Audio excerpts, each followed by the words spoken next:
الحمد لله الذي خلق الإنسان وعلمه البيان وأنزل له القرآن وجعله شفاء وهدى ورحمة لذوي الإيقان ونشهد أن لا إله إلا الله وحده لا شريك له ونشهد أن سيدنا ومولانا محمدا عبده ورسوله أما بعد فأعوذ بالله من الشيطان الرجيم بسم الله الرحمن الرحيم قال الله تبارك وتعالى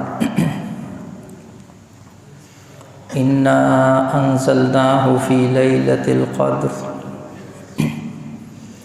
وما أدراك ما ليلة القدر ليلة القدر خير من ألف شهر وقال النبي صلى الله عليه وآله وسلم من قام ليلة القدر إيمانا واحتسابا غفر له ما تقدم من ذنبه وعن عائشة رضي الله تعالى عنه كان النبي صلى الله عليه وآله وسلم إذا دخل العشر شد مئذره وأحيا ليله وأيقظ أهله إن الله وملائكته يصلون على النبي يا أيها الذين آمنوا صلوا عليه وسلموا تسليما اللهم صل على محمد في أول كلامنا اللهم صل على محمد في أوسط كلامنا اللهم صل على محمد في آخر كلامنا میرے دوستو بھائی عزیزو، رمضان المبارک کی بابرکت ساعت تیزی کے ساتھ اپنے اختتام کی طرف جا رہی ہیں۔ کہاں وقت تھا کہ رمضان آ رہا ہے اور اب وہ وقت ہے کہ رمضان المبارک کا آخری عشرہ شروع ہونے والا ہے۔ رمضان سارا ہی بڑا بابرکت ہے اور رمضان سارا ہی بڑا پرنور ہے۔ رب تعالیٰ کی رحمتیں بارش کی طرح برس رہی، لیکن اس ماہ کے اندر جو آخری عشرہ ہے یہ پھر پہلے دونوں عشروں سے زیادہ خصوصیات کا حامل ہے۔ ویسے بھی حدیث کے اندر آتا ہے انما الاعمال بالخواتیم، کہ اعتبار خاتمے کا ہوتا ہے۔ ایک آدمی نے دنیا کے اندر زندگی گزاری اور اگر اس کا خاتمہ ایمان کے اوپر ہوا تو جو اس کی کمی کوتاہیاں ہوں گی وہ بھی اللہ جل شانہ معاف فرما دیں گی، اس لیے کہ اس کا خاتمہ اچھا ہوا ہے۔ اللہ کے نبی صلی اللہ علیہ وآلہ وسلم اچھے خاتمے کی دعا مانگا کرتے تھے۔ تو اصل اعتبار چونکہ خاتمے کا ہوتا ہے اور رمضان کے اندر عبادات، روزے، تراویح، ذکر، تلاوت، اب آخری جو عشرہ ہے اس کے اندر عبادات بھی کرنی ہے، ذکر اذکار پہلے سے زیادہ کر دینا ہے، توبہ استغفار پہلے سے زیادہ کر دینا ہے، اور اس کے ساتھ ساتھ جو اعمال نیک ہم کر چکے ہیں ان کی حفاظت بھی کرنی ہے۔ اس لیے کہ جب یہ آخری عشرہ آتا تھا تو حضرت عائشہ رضی اللہ تعالیٰ عنہ فرماتی ہیں کان رسول اللہ صلی اللہ علیہ وآلہ وسلم یجتہد فی العشر الاواخر ما لا یجتہد فی غیرہ، کہ اللہ کے نبی علیہ الصلوۃ والسلام آخری عشرے کے اندر اتنی زیادہ کوشش کرتے تھے جتنی پہلے کوشش نہیں کرتے تھے۔ یہ مطلب نہیں ہے کہ اللہ کے نبی علیہ الصلوۃ والسلام پہلے 2 عشروں کے اندر، حضور علیہ الصلوۃ والسلام کا تو سونا اور جاگنا سارا ہی عبادت کے اندر تھا، لیکن آخری عشرے کے اندر حضور علیہ الصلوۃ والسلام کی محنت کے اندر بہت زیادہ اضافہ ہو جاتا۔ جیسا میں نے آپ کے سامنے وہ حدیث پڑھی جو حضرت عائشہ رضی اللہ تعالیٰ عنہ حضور علیہ الصلوۃ والسلام کا عمل ذکر کیا، جس کو امام بخاری امام مسلم دونوں نے نقل کیا۔ اما عائشہ صدیقہ رضی اللہ تعالیٰ عنہ فرماتی ہیں اذا دخل العشر، کہ جب آخری عشرہ داخل ہو جاتا تھا، شد مئذرہ، اللہ کے نبی علیہ الصلوۃ والسلام اپنی تہ بند کو کس لیتے تھے۔ علماء نے اس کا مطلب یہ لکھا کہ اپنی عبادت کے اندر اور زیادہ اضافہ کر لیتے تھے۔ وَأَحْيَا لَيْلَهُ، اور حضور علیہ الصلوۃ والسلام راتوں کو جاگنا شروع کر دیتے تھے۔ وَأَيْقَظَ أَهْلَهُ، اور اپنے اہل و عیال گھر والوں کو بھی جگاتے تھے۔ تو آخری عشرے کے اندر حضور کی محنت کے اندر اضافہ ہو جاتا، اور آخری عشرے کے اندر حضور علیہ الصلوۃ والسلام کمر کس لیتے، راتوں کو جاگتے اور اپنے اہل و عیال ان کو بھی جگا کر رکھتے تھے۔ اس لیے کہ حکم ہے قوا انفسکم واہلیکم نارا، کہ اپنے آپ کو بھی جہنم کی آگ سے بچانا ہے اور اپنے گھر والوں کو بھی جہنم کی آگ سے بچانا ہے۔ انسان ذمہ دار ہے، اپنا بھی اور اپنے اولاد اور اپنے ماتحتوں کا بھی۔ اس لیے جہاں اپنی فکر کرنی ہے وہاں پر اپنے اہل و عیال اولاد کے اوپر نظر رکھنی۔ یہ نہیں کہ خود تو راتوں کو جا کر تلاوت بھی کر رہا، ذکر بھی کر رہا، عبادت بھی کر رہا، مسجد میں اعتکاف بیٹھ گیا، والدہ گھر کے اندر اعتکاف بیٹھ گئیں، لیکن جوان بیٹے اور بیٹی کا جو ہے کوئی پتہ نہیں، اس کا وہ وقت کہاں پر گزر رہا اور کن اعمال کے اندر گزر رہا، اس لیے ان کی بھی فکر کرنی ہے۔ تو اللہ کے نبی علیہ الصلوۃ والسلام کے عمل سے پتہ چلا حضور صرف خود نہیں جاگتے تھے، اپنے گھر والوں کو بھی جگا کر رکھتے تھے۔ تو میں نے عرض کیا آخری عشرہ، تو آخری عشرے کے جو ہے کچھ اعمال ہیں کہ ہم ان اعمال کے اندر ویسے بھی پورا رمضان الحمدللہ جن کو اللہ نے توفیق دی، ذکر تلاوت کی، عبادت کی، لیکن آخری عشرے کے اندر ہماری ان عبادات کے اندر اور زیادہ اضافہ ہو جانا چاہیے۔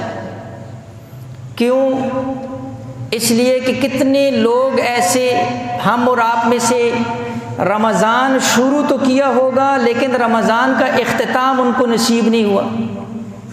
کتنے لوگ ایسے جو پچھلے رمضان میں تھے اس رمضان میں نہیں، اور کتنے ہم میں سے ایسے ہوں گے کہ جو اس رمضان میں ہیں اگلا رمضان پتہ نہیں دیکھنا نصیب بھی ہے یا نہیں۔ اس لیے ہونا تو یہ چاہیے کہ ہم اپنے ہر دن کو زندگی کا آخری دن سمجھ کر گزاریں، ہر رات کو اپنی زندگی کی آخری رات سمجھ کر گزاریں، اور ہر نماز کو اپنی زندگی کی آخری نماز سمجھ کر پڑھیں تاکہ اس کے اندر ہم اللہ کی طرف متوجہ رہیں۔ تو میں نے عرض کیا کہ یہ جو آخری عشرہ ہے اس کے بارے میں اللہ کے نبی علیہ الصلوۃ والسلام نے فرمایا عتق من النار، یہ جہنم سے خلاصی کا عشرہ ہے، جہنم سے آزادی کا عشرہ ہے۔ اللہ پاک پہلے عشرے کے اندر اپنی رحمتیں برساتا رہا، دوسرے عشرے میں اللہ پاک کی طرف سے مغفرت، تیسرے عشرے میں اللہ کی طرف سے مکمل جہنم کی آزادی کا پروانہ ملتا ہے۔ اس لیے عام ہے یہ آخری عشرہ، اس کے اندر اللہ رب العزت نے لیلۃ القدر جیسی رات رکھ دی،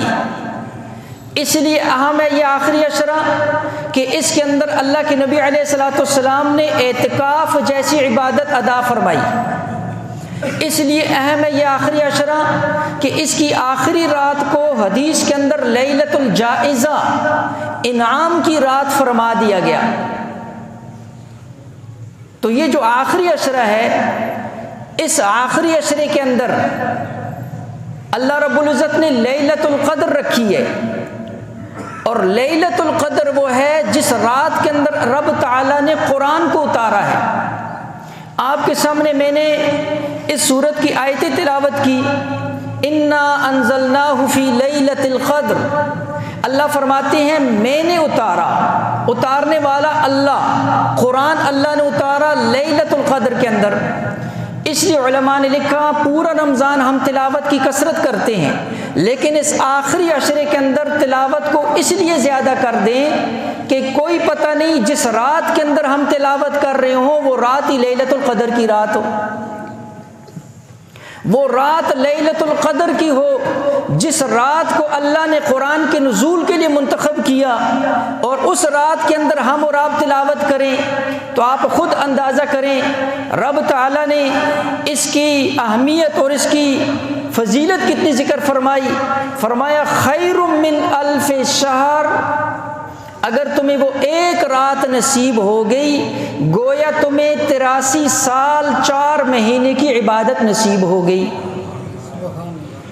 اس ایک رات کے اندر تم نے اگر 3 مرتبہ سورہ اخلاص پڑھ لی، 84 سال تک قرآن مکمل پڑھنے کا ثواب اللہ پاک تمہارے عمل نامے میں لکھ لے گا۔ اس رات کے اندر اگر تم نے صدقہ کرنے کی اللہ نے توفیق دے دی تو 84 سال تک صدقہ کرنے کا اللہ پاک ثواب تمہارے عمل نامے کے اندر لکھ دے گا۔ اس رات کے اندر اگر اللہ پاک نے تمہیں 2 رکعت نفل کی توفیق دے دی، 84 سال تک اللہ پاک تمہارے نامہ اعمال میں نوافل کا ثواب لکھ دے گا۔ اور اگلی بات یہاں پر سنو، اللہ پاک نے یہ نہیں فرمایا کہ وہ 1000 مہینوں کے برابر ہے، اللہ پاک فرما رہے خیر من الف شہر، 1000 مہینوں سے بہتر ہے۔ کتنی بہتر ہے؟ 1000 گنا بہتر ہے، 1,00,000 گنا بہتر ہے، کتنی بہتر ہے یہ اللہ کے علم کے اندر ہے۔ اور کم از کم حساب میں نے عرض کیا 83 سال 4 ماہ کا بنتا ہے، یہ تو یہاں پر ثابت ہو گیا۔ اس لیے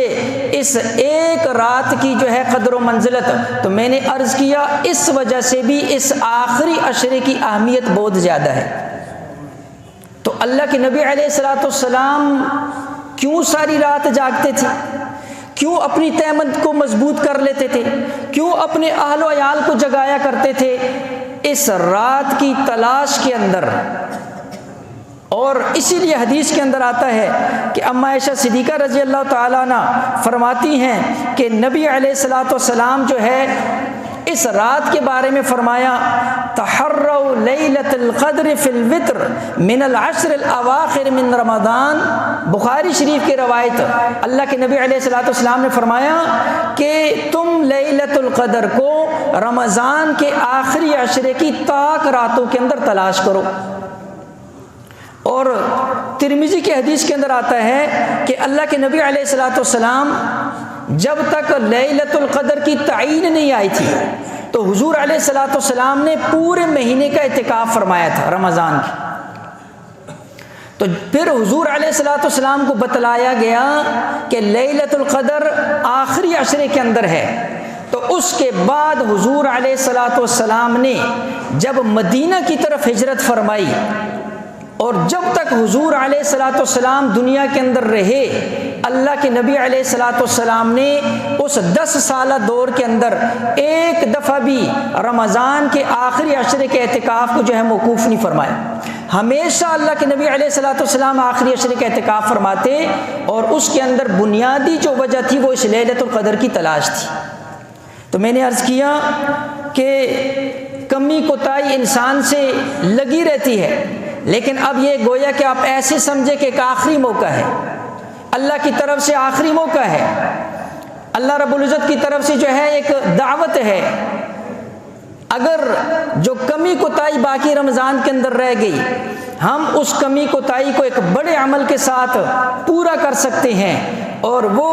اپنے دنیاوی معاملات کو چھوڑ کر، اپنی تجارتوں کو چھوڑ کر، آل و عیال کو چھوڑ کر، بچوں عزیز رشتہ داروں کو چھوڑ کر، اپنا بستر اٹھا کر مسجد کے اندر اللہ کے در کے اوپر، اللہ کے دربار کے اندر آ جائیں، اور یہاں پر اللہ کے سامنے اپنی عز و نیاز جو ہے اور اللہ کے سامنے اپنے آپ کو پیش کر دیں کہ مولا یہ 20 دن جو ہے وہ تو جس طرح بھی گزرے، لیکن ان 10 دنوں کے اندر نہ جو ہے کسی اور کے ساتھ رابطہ ہوگا، نہ تعلق ہوگا، نہ بات چیت ہوگی، یکسوئی ہوگی۔ اللہ تیری رضا کے لیے، تجھے راضی کرنے کے لیے، تجھے پانے کے لیے، تجھ سے لو لگانے کے لیے، تیری محبت کو حاصل کرنے کے لیے، تجھے راضی کرنے کے لیے، اپنے گناہوں کو معاف کروانے کے لیے، اپنی بخشش کے لیے، اپنی مغفرت کے لیے میں اب سب کچھ کو چھوڑ کر تیرے در کے اوپر آ گیا ہوں۔ مولا اب معاف کرنا تیرا کام ہے، میں آ گیا ہوں۔ اور اللہ کی قسم اس سے بڑی غیرتی ذات اور کوئی نہیں ہے۔ تم کسی دنیا والے کے در کے اوپر چلے جاؤ، اپنے آپ کو اس کے دروازے کے اوپر پھینک دو، اس کی دہلیز کے اوپر چلے جاؤ، دنیا کا سخت سے سخت آدمی بھی ہوگا وہ بھی اپنا دروازہ کھول دے گا، وہ بھی دل نرم کر دے گا، دشمن ہوگا وہ بھی نرمی کر دے گا، قاتل ہوگا ہو سکتا ہے وہ بھی معاف کر دے گا۔ رب جو ہے 70 ماؤں سے زیادہ محبت کرنے والا، کروڑوں ماؤں سے زیادہ محبت کرنے والا، معافی کے لیے ہر وقت تیار، تمہاری ایک صدا کے اوپر لبیک یا عبدی کہنے والا وہ اللہ کیسے اس بندے کو جو ہے معاف نہیں کرے گا؟ بشرطے کہ اخلاص کے ساتھ آئے، سچی نیت لے کر آئے، سچی طلب لے کر آئے، معافی کے جذبے کے ساتھ آئے، اللہ کو راضی کرنے کے جذبے کے ساتھ آئے۔ اللہ کی قسم اللہ جل شانہ پچھلی ساریاں معاف کر کے سب پر پانی پھیر کر اللہ پاک اس کے گناہوں کو اس سے پاک اور صاف فرما دے گا۔